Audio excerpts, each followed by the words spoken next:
Hari yang terlupa di atas atap. Bab 1. Hujan dan kunci yang hilang. Hujan turun dengan deras di Jakarta pada hari Jumat itu, membasahi aspal yang penuh genangan dan membuat lampu jalan menyala lebih cepat. Lina berdiri di depan pintu apartemennya. Keringat dan air hujan bercampur di wajahnya, sambil mencoba membuka kunci yang ternyata tidak cocok. Ya, beneran deh, gumamnya sambil menggigit bibir dalam frustasi. Kunci yang dia pegang adalah kunci apartemen temannya, Siti, yang seharusnya menyetirnya pulang setelah lembur di kantor. Tapi karena kebingungan, dia malah mengambil kunci yang salah dan terjebak di depan pintu sendiri, padahal kunci aslinya ada di meja kerja kantor.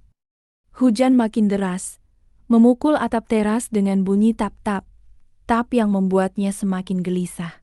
Dia sudah menelepon Siti 5 kali, tapi tidak terjawab. Menelepon ojek online juga susah, karena lokasinya di gang sempit yang sulit dijangkau saat hujan deras. Tunggu, ini apa ya? Suara pria yang lembut terdengar dari baliknya. Lina berbalik, melihat seorang pria dengan rambut keriting yang basah, memakai jaket hitam yang juga basah, dan memegang payung yang sudah agak robek. Dia berdiri di depan pintu apartemen sebelahnya, yang selama ini Lina tidak pernah tahu siapa pemiliknya. Maaf, ganggu, kata pria itu dengan senyum lembut. Aku lihat kamu sudah coba setengah jam. Kunci hilang. Lina mengangguk, ragu-ragu. Iya, malah bawa kunci salah. Hujannya juga begini. Pria itu mengeluarkan kunci dari saku jaketnya, membuka pintu apartemennya, lalu memalingkan wajah ke Lina. Yuk, masuk duluan. Hujannya terlalu deras, nanti sakit. Lina terkejut. Dia tidak pernah berbicara dengan tetangga sebelahnya selama setahun tinggal di situ. Tidak usah, nanti ganggu. Gak ganggu kok. Aku baru pulang juga. Nama aku Arkan ya. Dia membuka pintu lebih lebar, membiarkan sinar lampu dalam masuk ke koridor yang gelap. Ayo, sebelum baju kamu basah sampai tulang. Tanpa pilihan lain, Lina masuk. Apartemen Arkan ternyata bersih dan nyaman, dengan bau teh hijau yang harum dan rak buku yang penuh. Dia duduk di kursi tamu, sementara Arkan mengambil handuk dan segelas teh hangat. Terima kasih banyak, Arkan, kata Lina sambil mengeringkan rambutnya. Aku Lina, tetangga sebelahmu yang selama ini gak pernah ngobrol. Arkan tertawa, suaranya lembut. Aku juga sih, sibuk kerja. Kadang cuma ketemu di koridor, pas mau keluar.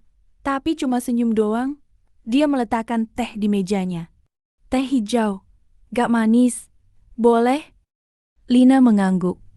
Saat dia meminum teh, matanya tertarik ke sebuah bingkai di dinding. Foto seorang pria dan wanita muda yang sedang tertawa di atas atap, dengan latar langit senja yang indah. Foto itu di mana? Tanya Lina. Arkan melihat ke arah bingkai. Senyumnya memudar sedikit. Di atas atap gedung lama di kawasan Senen, itu masa lalu yang indah, tapi terlupa. Bab 2. Atap yang sama. Setelah hujan reda, Siti akhirnya datang dan menjemput Lina. Sebelum pulang, Lina memberikan uang untuk bayar air dan teh, tapi Arkan menolaknya. Gak usah, nanti kalau ada waktu, datang lagi minum teh. Aku punya banyak jenis teh loh, katanya dengan senyum. Sejak hari itu, Lina sering berjumpa dengan Arkan di koridor atau di depan pintu. Kadang mereka saling menyapa, kadang berbicara sebentar tentang cuaca atau kerja. Lina tahu Arkan bekerja sebagai desainer grafis, dan dia sendiri bekerja sebagai penulis skrip di sebuah perusahaan iklan. Suatu malam, Lina merasa bosan duduk di dalam rumah. Dia memutuskan untuk naik ke atap apartemen, tempat yang jarang dia kunjungi karena terlalu sepi. Saat dia sampai di atas, dia terkejut melihat Arkan sudah ada di situ, duduk di bangku kayu sambil melihat langit malam yang penuh bintang. Kamu juga suka ke atap? Tanya Lina. Arkan mengangguk, membiarkan Lina duduk di sebelahnya. Ya, di sini sejuk dan tenang. Bisa berpikir atau cuma melihat bintang. Mereka berdiam diri selama beberapa menit, hanya mendengar bunyi angin dan suara kendaraan di bawah. Lina melihat langit, merasa tenang untuk pertama kalinya dalam beberapa minggu, karena pekerjaannya yang banyak membuatnya stres. Kamu tahu gak, di atap ini ada pemandangan yang bagus pas matahari terbenam, kata Arkan. Kadang aku datang sini sore, cuma nonton matahari turun. Betul? Lina menoleh ke arahnya. Besok sore, kita datang sini bareng ya. Aku pengen lihat. Arkan tersenyum. Baik, janji. Besok sore, mereka bertemu di atap. Matahari terbenam dengan warna oranye dan merah yang indah, meliputi langit Jakarta yang biasanya keruh. Lina merasa senang melihat pemandangan itu sambil berdampingan dengan Arkan.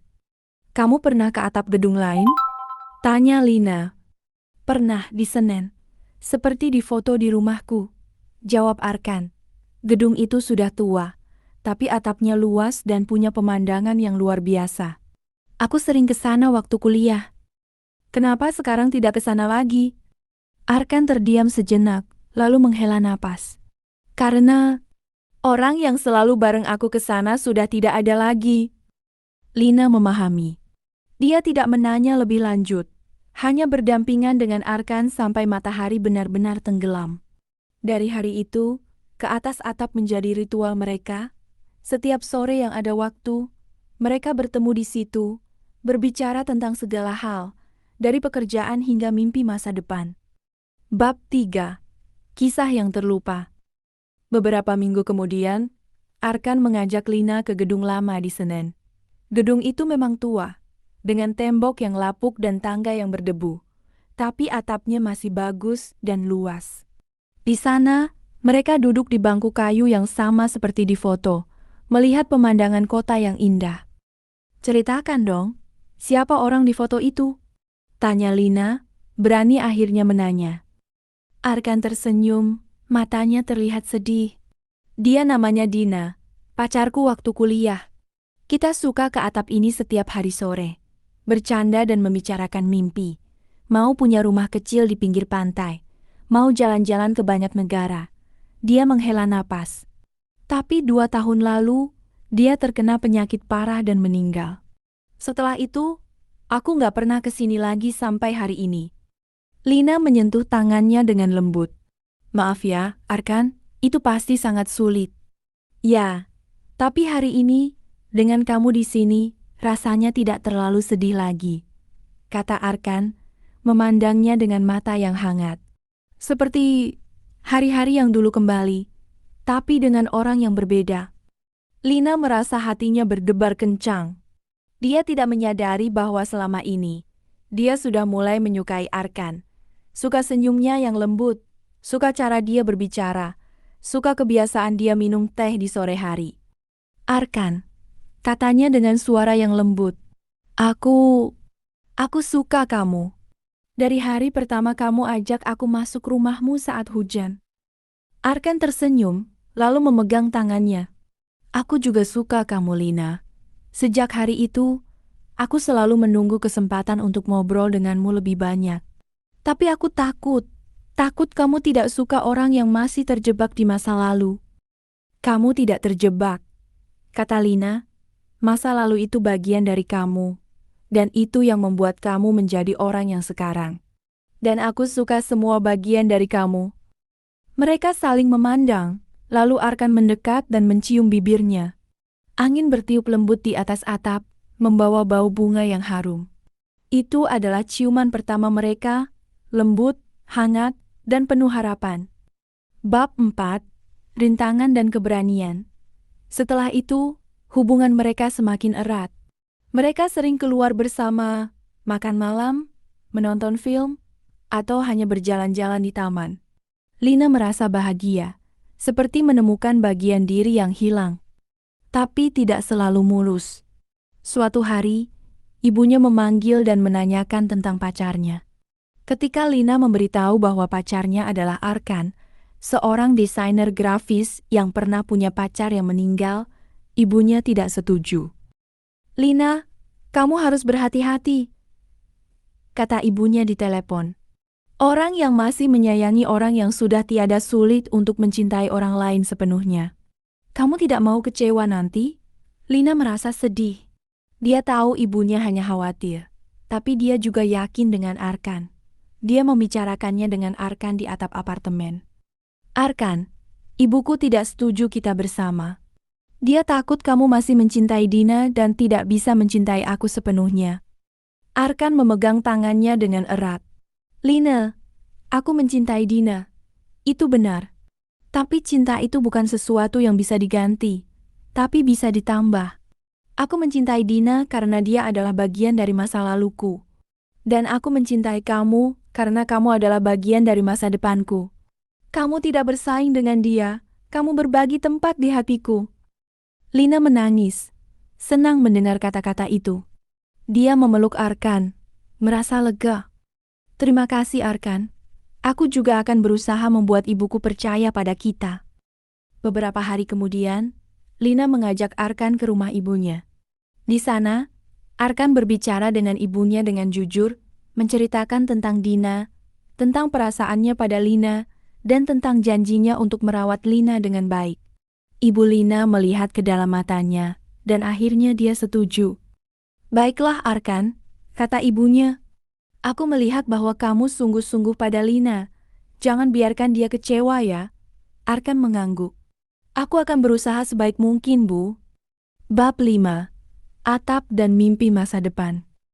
Setelah ibunya setuju, hubungan mereka semakin bahagia. Mereka mulai merencanakan masa depan. Mau punya rumah kecil di pinggir pantai. Seperti yang Arkan dan Dina impikan dulu, tapi sekarang dengan Lina. Suatu malam, mereka kembali ke atap gedung lama di Senen. Matahari terbenam dengan warna yang lebih indah dari sebelumnya. Arkan mengambil sebuah kotak dari saku jaketnya, lalu berlutut di depan Lina. Lina, kata dia dengan suara yang gemetar. Kamu telah membuat hidupku penuh warna lagi. Kamu telah memberiku keberanian untuk melangkah maju dan membangun masa depan. Aku ingin menghabiskan sisa hidupku denganmu. Maukah kamu menikah denganku? Lina menangis senang, mengangguk dengan cepat. Ya, aku mau Arkan. Tentu saja aku mau. Arkan membuka kotak, menunjukkan cincin perak yang sederhana tapi indah. Dia memasangkannya di jari kelingking kiri Lina, lalu mencium bibirnya. Terima kasih Lina, untuk segalanya. Mereka berdiri di atas atap, memegang tangan satu sama lain, melihat langit yang mulai gelap dan bintang yang mulai muncul. Lina merasa bahagia, lebih bahagia dari sebelumnya. Dia tahu bahwa masa lalu Arkan adalah bagian dari dirinya, tapi masa depan mereka adalah milik keduanya. Arkan, kata Lina, kita akan sering ke atap ini ya, untuk mengingat masa lalu yang indah dan membangun masa depan yang lebih baik. Arkan tersenyum. Tentu saja. Atap ini adalah tempat di mana semua mulai dengan Dina, lalu denganmu. Dan aku ingin atap ini juga menjadi tempat di mana kita merenungkan hari-hari yang akan datang. Mereka saling memeluk, sementara angin bertiup lembut dan bintang menyinari langit. Di atas atap yang sama, mereka menemukan cinta yang sesungguhnya, cinta yang menerima masa lalu, menghargai masa kini, dan penuh harapan untuk masa depan.